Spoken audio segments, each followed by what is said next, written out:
है सर्वभावान्तरच्छेदे अनन्तधर्मणस्तत्त्वं पश्यति प्रत्येगात्मना अनेकांतमयी मूर्ति नित्यमेव प्रकाशताम्। पंच परमेष्ठी भगवान की 1008 देवादेव सुपार्श्वनाथ भगवान की, आचार्य भगवान कुंद स्वामी की, आचार्य भगवान विशुद्ध सागर जी महाराज की।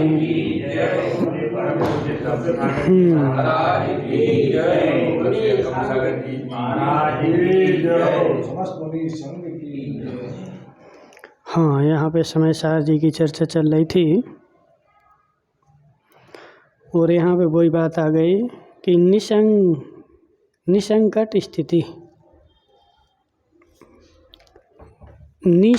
स्थिति जो पुरुष इन इंद्रियों के द्वारा देखेगा, शरीर रूप को अपने को मापना मानेगा, मैं मनुष्य हूँ, मैं परिवार वाला हूँ, मैं धन वाला हूँ, इस प्रकार जो अपने आप को मानता है उसके नियम से अनेक कल्पनाएं जगेंगी।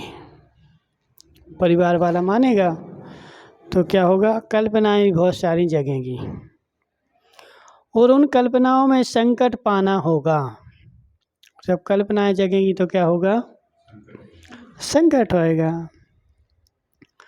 और जिसको अपने आप का ऐसा श्रद्धान है कि मैं एक चैतन्य मात्र पदार्थ हूँ, मन में जिसे अपने आप का सहज चैतन्य स्वरूप का अनुभव है, वह पुरुष संकटों से नहीं घिरता, वह निरपराध है। ठीक है, ले दे के बात वही आ गई। क्या आ गई कि जिसको ऐसा अनुभव है कि मैं चैतन्य पुरुष हूँ,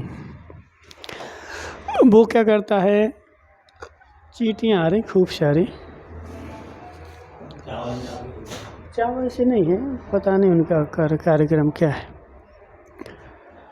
कि मैं एक चैतन्य पदार्थ हूँ, तो वह संसार के संकटों से नहीं घिरता है। और जिसकी ऐसी परिणति नहीं है वो क्या करता है, संसार के संकटों से घिर जाता है। वह निरपराध है, उसे कर्म बंध नहीं होता, उसे कर्म का बंध भी नहीं होता है। जिसने इतनी परिणति बना ली कि मैं एक चैतन्य मात्र हूँ, वह संसार के सारे काम कर भी रहा है, हाँ, तो उसको संसार के कार्य करते हुए भी उसको कर्म बंध नहीं हो रहा है। क्यों नहीं हो रहा है, अब बताओ। क्योंकि परिणति बदली ना, और परिणति बदलने से परिणाम भी बदल गए, और परिणाम बदलने से उसका कर्मबंध भी रुक गया। अथवा किसी प्रकार का संक्लेश नहीं होता। जिनके भोगों की आकांक्षा बनी हुई है उनको अनेक प्रकार शंकाएं होती हैं, और जिनके कुछ निदान नहीं होता उनके पास कर्तत्व और भोग तत्व से रहित केवल चैतन्य मात्र ही निरख रहा हो, उसके लिए ना संकट है और न बंधन है। संकट और बंधन किसके लिए हैं, जिसने पर पदार्थ को अपना बना रखा है, पर पदार्थ को अपना मान रखा है, पर पदार्थ को अपन मान रखा है, और पर पदार्थ के ऊपर जिसका झुकाव ज़्यादा है। और जितना जितना झुकाव पर पदार्थ के ऊपर है उतना उतना संकट ज़्यादा है, और जितना पर पदार्थ से झुकाव कम है उतना उतना संकट कम है। अब आदमी की उम्र भी बढ़ जाती है। अभी कल हम सोच रहे थे कि देखो संसार में देखा जाए तो स्त्रियों की अपेक्षा पुरुषों की मृत्यु जल्दी ज़्यादा होती है। होती कि नहीं होती? स्त्रियां, विधवा स्त्रियां बहुत सारी मिल जाएंगी, लेकिन विधुर पुरुष जो है ना वो बहुत कम मिलेंगे। यानी किसी की स्त्री पहले चली गई हो ऐसे केस कम हैं, पुरुष पहले चला गया ऐसे केस बहुत सारे। है कि नहीं है। अब वो स्त्री तो क्या है ना कि घर में बैठी शांति से खा रही पी रही, उसको कोई टेंशन नहीं है।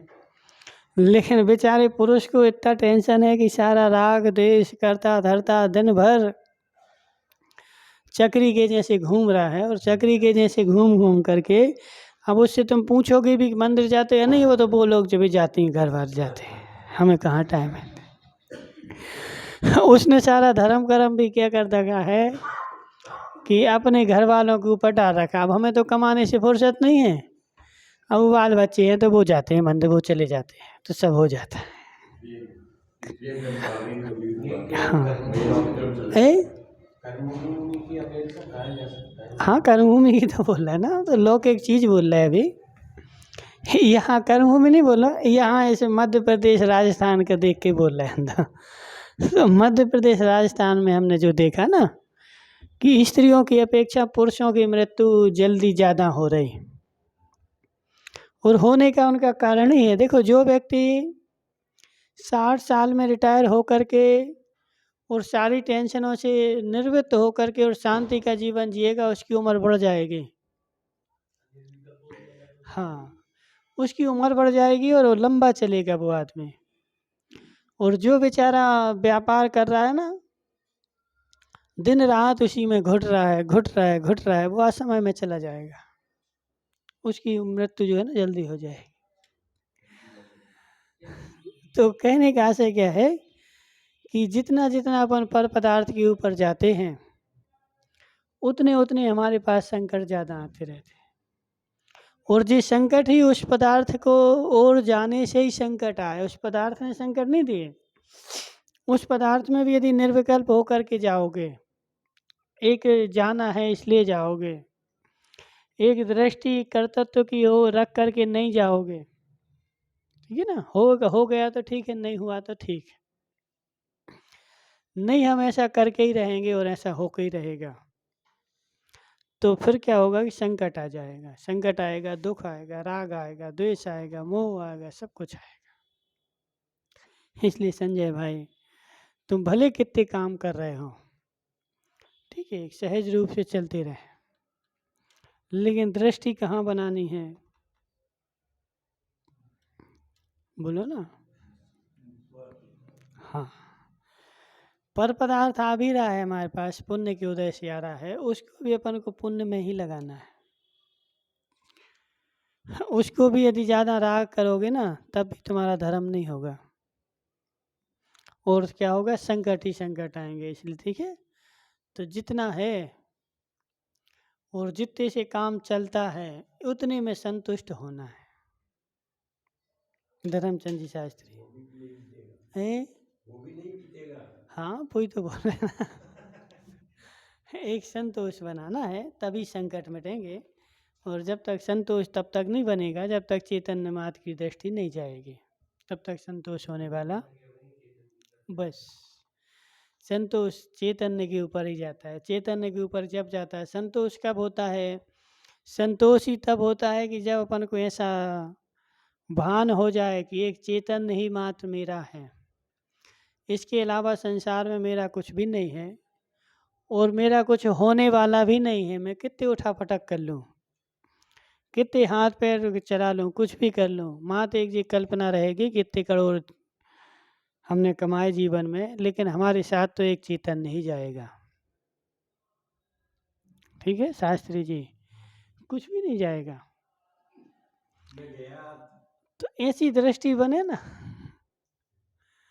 ऐसी दृष्टि बन जाए, तो वो दृष्टि बनने से क्या होगा कि परिणति बदलेगी।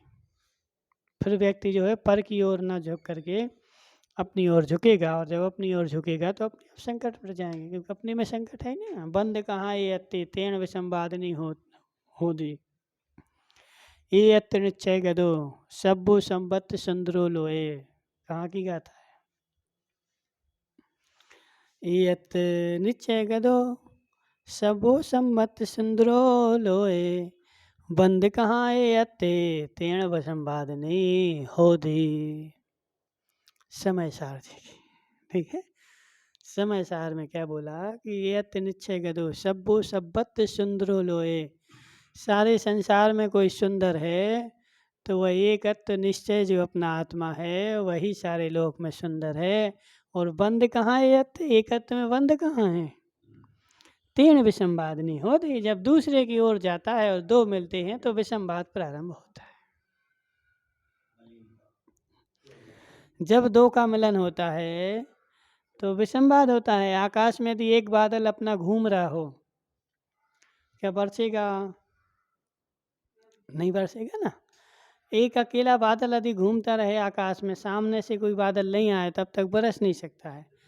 ये बादल यहाँ से जाता है, वो बादल यहाँ से आता है, दोनों टकराते हैं, बरस पड़ते हैं। घर में स्त्री पुरुष दो हों, शास्त्री जी, जब तुम्हारी शादी नहीं हुई थी तो घर में लड़ाई होती थी तुम्हारी? क्यों? तो किसको पता है? तुम्हारी शादी कितने साल में हो गई थी? कितने साल में शादी हो गई थी? 15 में हो गई थी ना।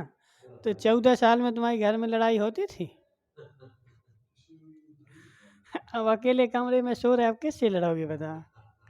अब जैसे ही देवी आई और दो बने तो लड़ाई प्रारंभ हो गए। हो जाते कि नहीं हो जाते? तो एक अकेला जो है उससे बंद कहाँ ये थे? एक में बंद नहीं है, बंद जो है वो दो में है।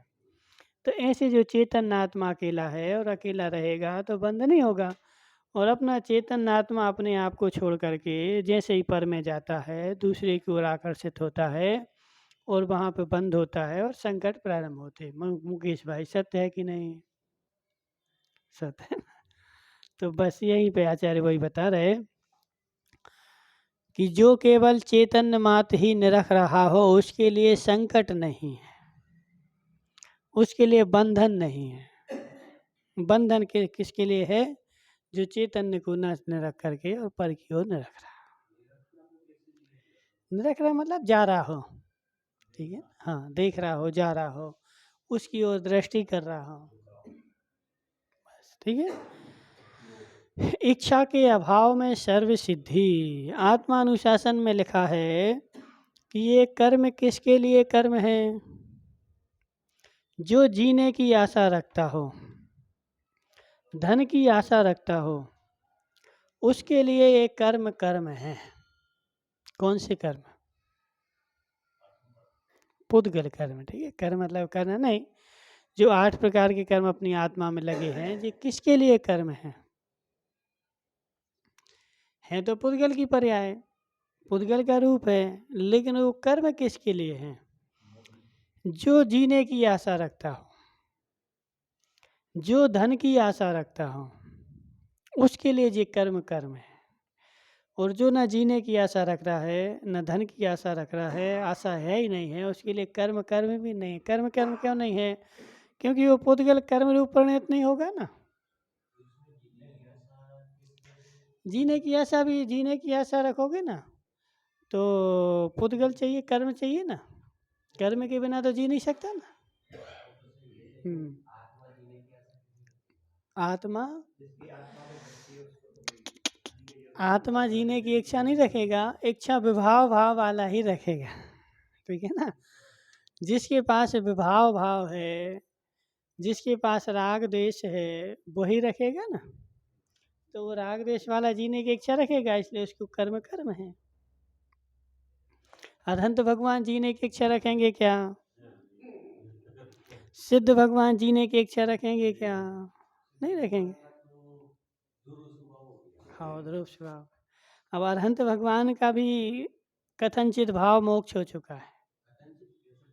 हाँ, भाव मोक्ष हो चुका है। सम्यक दृष्टि का भी भाव मोक्ष हो चुका है। चौथे गुणस्थान में भाव मोक्ष हो गया, द्रव्य मोक्ष बाकी है, ठीक है ना। तो भाव मोक्ष जो है वो महत्वपूर्ण है। सम्यक दृष्टि का एक देश से भाव मोक्ष हुआ है और अरहंत भगवान का पूर्ण रूप से भाव मोक्ष हो गया है। अब उनके ऐसे भाव नहीं हो रहे कि जो संसार परिभ्रमण के कारण हो, लेकिन सम्यक दृष्टि के एक देश इसलिए हो रहे क्योंकि उसका सम्यक छूट करके वह मिथ्यात्व के भाव बना सकता है, इसलिए उसका अपन एक देश में रख दिया, ठीक है। तो कहने का आशय क्या आपको चल रहा था यहाँ पे कि जो जीने की इच्छा रखता हो, धन की आशा रखता हो, उसके लिए एक कर्म कर्म है। और जो ना धन की आशा रखता हो ना जीने की आशा रखता हो, तो कर्म तो ज़्यादा से ज़्यादा यहाँ तक ही तो पहुँच पाते हैं कि वे धन और जीवन में बाधा डाल दें। हमारे कर्म जो है ना, धन में बाधा डाल देंगे या जीवन में बाधा डाल देंगे, इतने ही कर सकते, क्या कर सकते हैं। अब जो बोलते हैं ना, मरता क्या नहीं करता। जिस व्यक्ति के पास घर में कुछ भी नहीं है, उसकी कोई मान प्रतिष्ठा ही नहीं है, वो किससे डरता है? डर खाएगा। उसकी कोई मान प्रतिष्ठा नहीं संसार में, उसके घर में कोई पैसा नहीं है, ठीक है ना, उसको कोई डर नहीं। वो तो तुरंत उसे तुम एक गालियाँ दोगे तो वो 4 देने के लिए खड़ा हुआ है तुमसे। क्या करोगे तुम? हमारा सम्मान हमारा है ही नहीं है। अब पुलिस पकड़ ले जाएगी ना तो खाना और खिलाएगी। पुलिस घर में तो खाने है नहीं है घर में खाने है नहीं है। अब पुलिस वाले पकड़ ले जाएंगे ना तो वहाँ खाना तो खिलानी पड़ेगी ना, मर जाएगा। थाने में ही बंद करेंगे तो भोजन तो देना ही पड़ेगा। तो उसकी तो और व्यवस्था और हो गई, भोजन की व्यवस्था नहीं थी तो उसकी तो और व्यवस्था हो गई। तो कहने का आशय क्या है कि जिसके पास कुछ है नहीं है, वो संसार में ऐसे डरता नहीं है। तो ऐसे जिसकी सम्यक दृष्टि बन चुकी, जिसको धन की आशा नहीं है, जीने की आशा नहीं है, अब कर्म उसका क्या करेंगे बताओ? ज़्यादा से ज़्यादा धन ले लोगे, और करोगे तो मरण करवा दोगे, और क्या करोगे बताओ? चेतन का तो कुछ बिगाड़ नहीं सकते। उसने ऐसी दृष्टि बना ली। जैसे यशोधर मुनिराज हैं, संजयंत मुनिराज के उदाहरण आते अपने पास। तो संजयंत मुनिराज को क्या किया कि उसके पूर्व भाव के बैरी ने, जो देव था, उसने उठा करके और उनको कहाँ पटक दिया? तो त्रिवेणी में पटक दिया उसने, ठीक है ना। त्रिवेणी में जाकर के उसने उसको वहाँ पटक दिया। वहाँ एक पत्थर था, उसमें जाके रख दिया। अब मुने है हाँ, नदी के बीच में जहाँ वो त्रिवेणी मिलती थी ना, वो या त्रिवेणी थी, या जहाँ गंगा नदी गिरती थी वहाँ गड्ढे, वहाँ पे कुछ था तो वहाँ संगम लिखा है। आगम में संगम लिखा है, जहाँ नदियों का संगम होता है। हाँ, वहाँ पे उसको उनको जा कर के रख दिया। हाँ, छोड़ दे मतलब रख दिया का मतलब, क्योंकि छोड़ेंगे तो पानी में बह जाएंगे, ठीक है। तो वहाँ कोई भी, हमारी बात सुनो, कोई बीच में ऐसी शिला थी जहाँ पानी नहीं बह रहा था, चारों तरफ से पानी बह रहा था, तो वहाँ जाके उसने छोड़ दिया, रख दिया, ठीक है। तो वहाँ रखा तो उनके पूर्व भाव का मित्र जो धर्मेंद्र था वो आ गए, और धर्मेंद्र आकर के उनने उपसर्ग दूर किया और संजयंत मुनि को केवल ज्ञान हो गया। हाँ, तो कहने का आशय क्या है कि वो मुनिराज को केवल ज्ञान भी तब हुआ जब उन्होंने ना तो जीने की इच्छा करी। क्या होगा, हमारा चैतन्य जो है वो तो नाश होता नहीं है, और ज़्यादा से ज़्यादा कर्म क्या करेगा कि मृत्यु हो जाएगी। धन हमारे पास है नहीं है, ज़्यादा से ज़्यादा क्या होगा कि मृत्यु होगी। तो वो अपने चैतन्य में लीन हो गए कि कर्म तुम कुछ नहीं कर सकते। तो कहने का आशा है कि उनके लिए वो कर्म कर्म भी नहीं है। क्यों नहीं है कर्म? क्योंकि बंधेगा नहीं ना। आप कर्म कर्म उसी के लिए, अपन जैसे लोग व्यवहार में बोलते हैं अरे जी बड़ा पुण्यात्मा है, जी बड़ा पुण्यात्मा है। तुम जिसको पुण्यात्मा बोलते हो पुण्यात्मा भी नहीं है, क्योंकि तुम उदय के लिए पुण्यात्मा बोलते हो और आगम बंध के लिए पुण्यात्मा बोलते हो। पुण्यात्मा आगम किसको बोलेगा? जो पुण्य का बंध कर रहा है। और लोग व्यवहार में पुण्यात्मा किसको बोला जाएगा? जिसके पुण्य का उदय है। बंध का पता लगे ना, भद्र परिणामी है, 5 पाप नहीं करता है, देवशास्त्र गुरु का भक्त है, तो पुण्य का बंध है। नहीं नहीं, श्रावक आएंगे ना, क्यों नहीं आएंगे? कौन? पंचाशिका में गाथा लिखी ना, प्रशस्त भाव हो। पुण्य पुण्य का बंध किसको होता है? जिसके, श्रावक को भी हो जाता है। जिसके प्रशस्त भाव हो, कसाय भाव नहीं रखता हो, 5 पाप को छोड़ता हो, दया भाव रखता हो, देव शास्त्र गुरु का भक्त हो, देव शास्त्र गुरु का भक्त हो, तो ऐसा जीव जो है वो पुण्य बंध करता है। अब जरूरी नहीं कि उसके पुण्य का उदय ही होगा, पाप का उदय भी हो सकता है।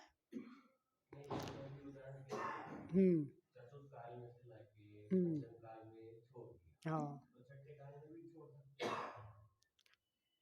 छठवें काल में पंचम काल के किसी को विदेश क्षेत्र से ला करके तो थोड़ी छोड़ पाएंगे। ऐसा पढ़ने में तो नहीं आया कहीं, नहीं आया, हमारी दृष्टि में नहीं आया। लेकिन इसको अपन जैसे चिंतन करेंगे ना, तो चिंतन में ऐसा आता है कि जैसे चतुर्थ काल में किसी मुनिराज को अपन जैसे भोग भूमि सिद्ध भी बोलते हैं, ठीक है ना। हालांकि मुनिराज तो जाएंगे नहीं भोग भूमि में, क्योंकि मनुष्य 45 लाख योजन से बाहर नहीं जाता, लेकिन देवकुरु उत्तर कुरु में चला जाता है। तो किसी मुनिराज को उन्होंने हेमवत पर्वत पे छोड़ दिया तो वहाँ से सिद्ध हो गए। उस अपेक्षा से अपन बोलते ना कि 45 लाख योजन से हर जगह से सिद्ध हुए। 45 लाख योजन में 30 भोग भूमि भी हैं, 15 कर्म भूमि भी हैं, 850 मिलेक्ष खंड भी हैं, सब आ गए ना, समुद्र भी है। तो वो सब अपन ने सिद्ध कैसे बनाए कि यहाँ से लेकर के वहाँ छोड़ दिया है उनको, सब जगह से सिद्ध हैं। तो कथनचित अपन यदि विचार करें तो पंचम काल छठवें काल में भी छोड़ भी सकते हैं, कोई बाधा नजर नहीं आ रहा। हाँ, बाधा नजर नहीं आ रही उसमें, कोई सिद्धांत से यदि ऐसी कोई बाधा आती हो। हाँ, पढ़ने में नहीं आया है। लेकिन आगम में क्या होता है ना, जहाँ आगम प्रमाण नहीं वहाँ पे तर्क प्रमाण होता है, और जिस चीज़ का आगम प्रमाण है वहाँ पे तर्क प्रमाण नहीं लगाते, ठीक है ना। तो उस अपेक्षा से हो सकता है, कोई बाधा नहीं है, ठीक है। तो क्या बात चल रही थी कि हाँ, वो मुनिराज की बात चल रही थी कि मुनिराज को जीने की इच्छा नहीं है, उनको कर्म की भी इच्छा नहीं है, तो वो उनका उदय में आया हुआ कर्म भी कर्म नहीं है, ठीक है। अब काला जी देखो कितने पुण्य आत्मा है कि नहीं है, इतने पुण्य आत्मा है, देखो उनके घर में संपत्ति भरी पड़ी है।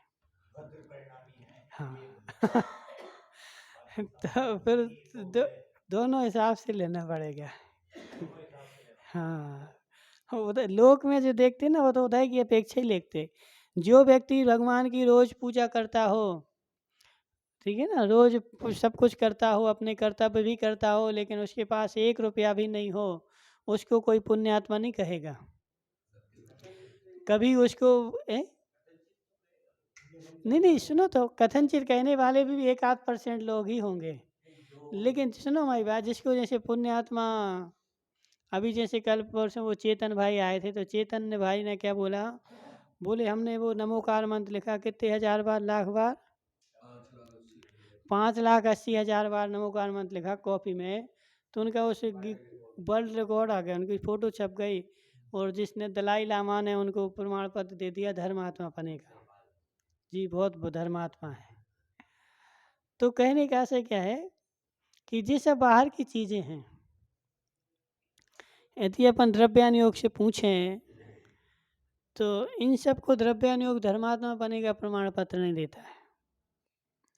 धर्मात्मा पना, जिसको धर्मात्मा पने का द्रव्यानुयोग प्रमाण पत्र देता है, उसको लोक प्रमाण पत्र नहीं देता है। उसको जो है ना तुम्हारा संसार प्रमाण पत्र नहीं देगा, नहीं देता है उसको। तो कहने का आशय, जैसे तुम लोग जैसे बहुतायत रूप में जो सोचते हो, विचारते हो कि देखो ये कितने पुण्यात्मा है, ये कैसे पुण्यात्मा है, और भरी सभा लगी हजारों लोग, तो हजारों लोगों के बीच में गरीब का कभी सम्मान नहीं किया जाएगा। कितना पुण्यात्मा हो, 4 बजे से जाके भले मंदिर में जाकर के पानी भरता हो, पूजन पाठ करता हो, लेकिन परिभाषा में जो आता है ना, उपरा की अपेक्षा ही ली जाती है। जिसके पुण्य का उदय है उसी को पुण्य आत्मा बोलते हैं अपन की। अरे देखो इतने आदमी, इतने बड़े आदमी हैं, और वास्तव में देखा जाए तो उसके धर्म की वो चर्चा नहीं चल रही, उसके पुण्य की चर्चा चल रही है, उसकी धन संपत्ति की प्रशंसा हो रही है। दिखता नहीं है, दिखता तो है, देखना नहीं चाहते। दिखता तो है, देखना नहीं चाहते ना।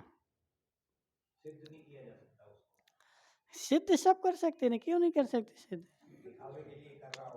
हाँ, देखो कहने का ऐसा क्या है कि वो बहुत सारे लोग अभी संसार में ऐसे हैं कि अभी तुम्हारे नगर में कोई अच्छा बड़ा संघ आ जाए तो पूरा निभाई चला जाए, और कोई एक बीमार महाराज आ जाए तो कोई नहीं जाए, हाँ, यदि कोई वैसे महाराज आ रहे हों कि उनके साथ कोई व्यवस्था नहीं हो, कोई चलने वाला नहीं हो, कोई भी नहीं हो, स्वयं बीमार हों, प्रवचन कर नहीं पाते हों, अब फिर उनको लेने कौन जाता है? वो सच्चा धर्मात्मा है। उनके लिए चौका कौन लगाता है? हैं? नहीं, उनकी तो वो ठीक है, वो नहीं बोल रहा है, लेकिन तुम्हें तो वस्तु स्वरूप का निर्णय है ना। तुम्हें वस्तु स्वरूप का निर्णय है कि नहीं, कि हमें मुनिराज की उनके पुण्य का उदय नहीं है इसलिए पुण्य आज नहीं जाएंगे, लेकिन वो तो मुनिराज है ना, और उन मुनिराज की हमें सेवा करनी है। उनको चौका कौन लगाता है? उनको आहार दान कौन देता है? अब वहाँ पे जाके देखो, और उनको जो चौका लगा रहा है, आहार दान दे रहा है, उनको सेवा कर रहा है, तो वो बंद की अपेक्षा पुण्यात्मा है। जिनको 50 चौके लगे हों, तुमने इक्यावन बार लगा लिया, तुम्हारा कोई मतलब नहीं है, कोई मतलब नहीं तुम्हारा। ठीक है, वो तो 50 लगे थे, भीड़ लगी थी, वो तुमने अपनी एक नाम प्रसिद्धि बनाने, बस हमारे मंदिर में आए हैं तो हमें करना ही है, वो 50 लगाना है, ताकि अभी कल फोटो छपेगी कि निवाई में 50 चौका लगी महाराज की आगमन में। वो मायने नहीं रखता। यहाँ पे मायने क्या रखता है कि जिनको कोई नहीं पूछ रहा हो, उनके लिए तुमने चौका लगाया हो, उनकी तुमने सेवा की हो, तन से, मन से, धन से। वो बंद की अपेक्षा पुण्य आत्मा जीव है। दूसरों की देखा देखी से तो कोई मतलब ही नहीं ना।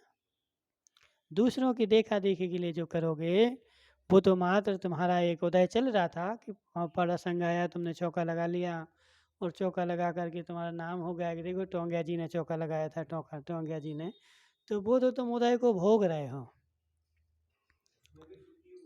है? हाँ, उसमें भी सुखी है।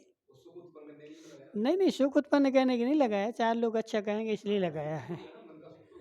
4 लोग जो अच्छा कहेंगे ना, कि महाराज भी अच्छा कहेंगे कि देखो महाराज चौका लगाए ने, महाराज हमें आशीर्वाद देंगे, पीछे रख देंगे, तो भावना वो चल रही है। लेकिन फिर बात वहाँ देखनी पड़ती है कि जहाँ कोई नहीं हो, फिर अकेला आदमी जाए, उनकी सेवा करे। हमें तो महाराज से मतलब है ना, वो महाराज की हमें सेवा करनी है। अब हमारा धन भी चला जाए, अब धन 1 करोड़ का तुम बोली ले लो कहीं, वो बोली तुम्हारी मायने नहीं रखती है, लेकिन उन महाराज की जो तुम सेवा करोगे ना, वो तुम्हारे 1 करोड़ से भी ज़्यादा मायने रखेंगे। आज के समय में साधु को तुमने यदि आहार दान दे दिया, वो तुम्हारा 1 लाख से भी ज़्यादा का है, क्योंकि आज के समय में देखो लोग इतने VIP हो गए ना कि अब आहार महार तो जानते ही नहीं ना, कैसे चौका होता है, क्या आहार लगाना, क्या करना है। तो ये तो सब लोगों ने छोड़ ही दिया। तो वहाँ पे मतलब कहने का आशा है कि जिसके अंदर से भावना धर्म की होगी, वो ही ऐसे काम करेगा। वो बड़े मंच पे तो अभी पीछे परिवर्तन होगा, 50 देखेंगे वहाँ पे, ये माइक खींचेंगे, वो माइक खींचेंगे, वो बोलेंगे अरे ऐसा है। सब 50 बोले, ये सब पापात्मा है, निकृष्ट आदमी है। और वो कब दिखे थे? या तो स्थापना में दिखे थे कि परिवर्तन में दिखेंगे। वो आदमी या तो स्थापना में दिखे थे, आगे आए थे, या जब प्रवेश हो रहा था तब आए थे, या हम जाएंगे तब आएंगे वो। ठीक है ना। तो ये सब जो है ना, ये सब अब नवरत्न टोंगिया बोले अरे बहुत धर्मात्मा है, बहुत धर्मात्मा जी, बहुत धर्मात्मा। खाए के तुम धर्मात्मा? नहीं नहीं, वो तो ठीक है, तुम्हारी गलती नहीं बोल रहे, लेकिन अपन एक वास्तविकता बोल रहे हैं, वास्तविकता। लेकिन तुम प्रोत्साहित करते हो, उनका सीना फूल जाता है। नहीं, वो तो सही, हम सब वो समझ रहे, लेकिन ये जो पुण्य है ना, ये अपना तुम 1 करोड़ दे करके भी ऐसा पुण्य नहीं कमा पाओगे। आज के समय में यदि साधु की सेवा कर दी और अपने धन को तुमने साधु सेवा में लगा दिया, जहाँ आवश्यकता थी वहाँ लगा दिया, तो वो तुम्हारा धन जो है सोने के रूप में फलेगा। ठीक है ना। और एक नाम प्रतिष्ठा के लिए तुमने ये बोली ली, ऐसा किया वैसा किया, वो धन तुम्हारा फलेगा नहीं ज़्यादा। तो कहने का आशय क्या है कि जिसके अंदर में भावनाएं होंगी, वो तन से, मन से, धन से, हर चीज़ से सेवा करेगा, और जहाँ आवश्यकता होगी वहाँ करेगा। कोई नहीं करेगा तब भी करेगा। ऐसे ज़रूरी नहीं कि धर्मचंद जी शास्त्री आएंगे तभी हम करेंगे, हमारी फ़ोटो खींचेगी तभी हम करेंगे, ये मतलब नहीं। वो तो देखो रहा नहीं जाए, रहा नहीं जाएगा। हमें आहार दान देना है, हमें ऐसा करना है, उससे रहा नहीं जाएगा। लेकिन जो बेचारा देखो 4 महीने से हमारे पास बहुत एक दो जैसे लोग आए, बोले महाराज हम 4 महीने से बैठे चौका लगा, बैठे क्या हो तुम 4 महीने से? यही तो तुम्हारा भ्रष्टाचार है कि तुम बैठे हो। अरे उनके लग रहे थे, उनके उनके लग रहे थे तो तुम्हें लगाना नहीं था, तुम्हें तो नाम करना था, तुम तो ढोंग कर रहे थे ना। यदि तुम्हें लगाना होता तो तुम्हें उनसे उनसे क्या मतलब था, तुम तो अपना लगाते ना, तो अपना काम करते। तो कहने का आशा है कि देखो ढोंग करना अलग चीज़ है, लेकिन अंदर से जिसके भाव होंगे वो ढोंग नहीं करेगा, वो ढंग से काम करेगा। तो इसलिए यहाँ पे चार बात क्या चल रही थी कि जिनको जीवन में बाधा डाल दें पर जो धन वैभव की आशा ही नहीं रखते, अब उनके लिए कर्म क्या करेगा? धन वैभव की आशा ही नहीं है, और जिसको आशा नहीं है वो दूसरे की सेवा क्यों करेगा? जय राम को भी पुरुषो, समय सार जी गाता है ना कि जिस जीव को धन की आशा और धन की इच्छा हो वो राजा की सेवा करेगा, जिसको धन की आवश्यकता नहीं वो राजा की सेवा चाकरी करने क्यों जाएगा? तो ऐसे जिसको कोई आशा नहीं धन की, वो कर्म क्यों करेगा? तो अपने में लीन रहेगा, टेंशन फ्री। तो अपने शरीर को, अपने स्वरूप परिचय की अपूर्व महिमा है। कहीं भी डाली डाली पत्ते पत्ते कहीं भी डोलते जाएं, कितना ही ज्ञान करते जाएं, जब तक अपने मूल का अपने को परिचय ना हो तब तक जीवन को शांति नहीं मिल सकती। कहीं भी डोलते रहो, कितना ज्ञान कर लो, कितना परिचय कर लो, पत्ते पत्ते को जान लो, लेकिन जब तक तुमने अपने स्वरूप को नहीं जाना है, जब तक तुम्हें शांति नहीं मिल सकती। क्योंकि शांति तो वहीं जाके मिलेगी ना, बाहर में नहीं। अब लोग में भी देखो, तुम अपने घर से बाहर चले जाओ, कितने होटल में रुकना, कितना कुछ खाना, लेकिन घर में आके जो शांति मिलती है, कितनी शादी में चले जाओ, कितना अच्छा जीवने मिल रहा हो, लेकिन 2 दिन में 3 दिन में अशांति हो जाएगी। घर में आके जो शांति मिलती है वो संसार में कहीं नहीं मिलती। तो ऐसे अपने स्वरूप में आकर जो शांति मिलती है वो पर द्रव्यों में भटकने से कहीं नहीं मिलती है। तो तुम पर द्रव्यों का कितना ज्ञान कर लो, कुछ भी कर लो, लेकिन आचार्य बोल रहा है कि उससे तुम्हें शांति नहीं मिलेगी। शांति तब जब भी मिलेगी तो अपने स्वरूप का ज्ञान करने से, अपने स्वरूप में जाने से मिलेगी। मन फूल लाल जी, सत्य है कि नहीं? और कहीं शांति नहीं मिलेगी, कहीं भी भटकते रहो संसार में, ठीक है। अपराध करता है ना जीव, तो उन अपराधों से मुक्त होने के लिए प्रतिक्रमण, प्रायश्चित, आलोचना आदि अनेक तप करना पड़ते हैं। अपराध करता है तो प्रतिक्रमण, प्रायश्चित, आलोचना, ये सब तप में गिनाए गए ना। तो जिस तप करना पड़ते हैं, क्यों करना पड़ते हैं? क्योंकि अपराध किया ना हमने। और जहाँ इन व्यवहार धर्म के प्रसाद से अशुद्ध भावना ही नहीं, अब व्यवहार धर्म छूट गया उसका, और व्यवहार धर्म जब उसका छूट गया तो अशुद्ध भावनाएं भी छूट गई, अशुभ भाव भी छूट गए। अशुभ भाव ही नहीं, उसके प्रतिक्रमण करने की आवश्यकता नहीं। पर स्वरूप में अपना गिरता ही नहीं, वहाँ तो यह बिना ही श्रम, बिना ही अन्य योजना के सिद्ध ही होता है। कहाँ की बात चल रही? शुद्धोपयोग की, ठीक है। शुद्धोपयोग में जब वो चला गया तो अशुद्ध भाव तो उसके चले गए, और अशुद्ध भाव जब उसके चले गए तो प्रतिक्रमण, प्रायश्चित, आलोचना सब उसके चले गए। अब अशुद्ध भाव ही नहीं, अशुद्ध क्रिया ही नहीं, इसलिए इन सबको कष्ट करने की नहीं। अब उसके पास कोई योजना नहीं, मात्र एक ही योजना है, वो है सिद्ध बनने की। और अब वो क्या करेगा? सिद्ध ही बनेगा। काय की नहीं, इसलिए अन्य योजना के, हाँ तो वो योजना देखो, योजना हर चीज की होती है, बिना योजना के कुछ नहीं होता है। अब बोलो संजय भाई, तो वो रहने की भी योजना है, रहने की भी योजना है, रहने की भी योजना है, मकान बनाने की योजना थी, मकान बना गया, अब उसमें हम अच्छे से रहेंगे और मैं अच्छे से रहूं, इसलिए वो अच्छे से रहने की भी योजना चल रही है। अच्छे से रहता रहूं उसकी भी एक योजना चल रही है, उसका भी तुमने बीमा करवा के रखा है, उसके लिए भी एक फंड बना के रखा है कि इसका मेंटेनेंस करना पड़ेगा, इसको सब कुछ करना पड़ेगा, उसकी भी योजना है। तो शुद्धोपयोग ही सिद्ध बनने की योजना है। ए? हम्म हम्म हम्म बस बस तो सिद्ध होने की योजना, शुद्धोपयोग सिद्ध होने की योजना है संजय भाई। हाँ, शुद्धोपयोग सिद्ध बनने की योजना है, तो उसकी भी अभी योजना चल रही है।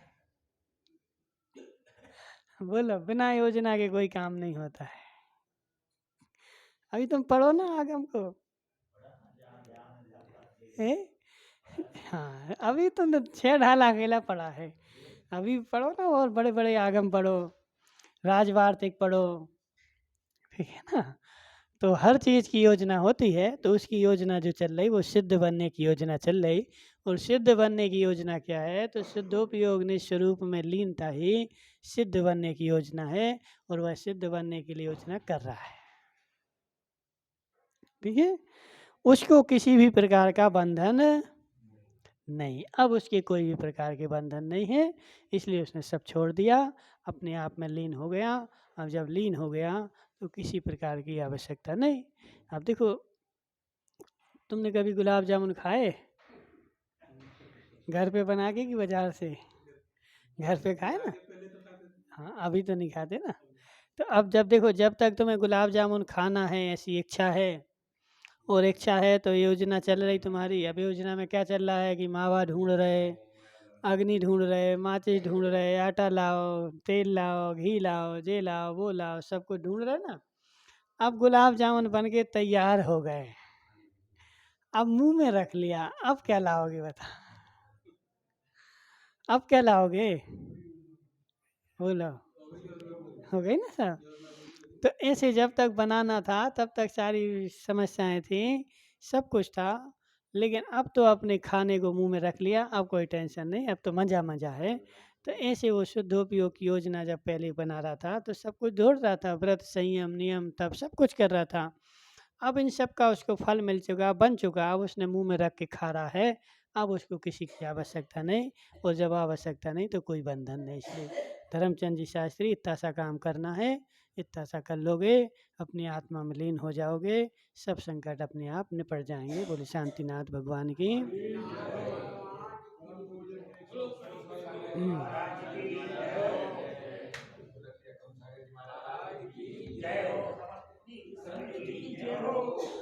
चैतन्य तीर्थ के निर्माता तुम भगवता बतलाते हो,